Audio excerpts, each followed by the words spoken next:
Wayne Gacy's crawl space is now a quaint suburban home. John Wayne Gacy's crawl space is now a quaint suburban home. The O. Simpson scene is now an almost familiar home. The site of the Black Dahlia is now someone's front lawn. The site of the Black Dahlia is now someone's front lawn.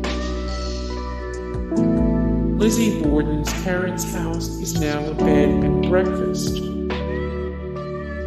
Lizzie Borden's parents' house is now a bed and breakfast.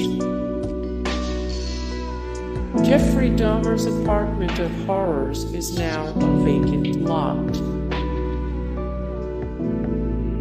JonBent Ramsey's basement is now a playroom.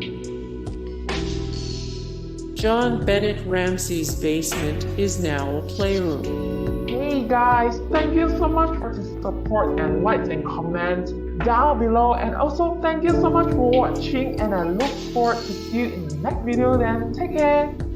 Bye.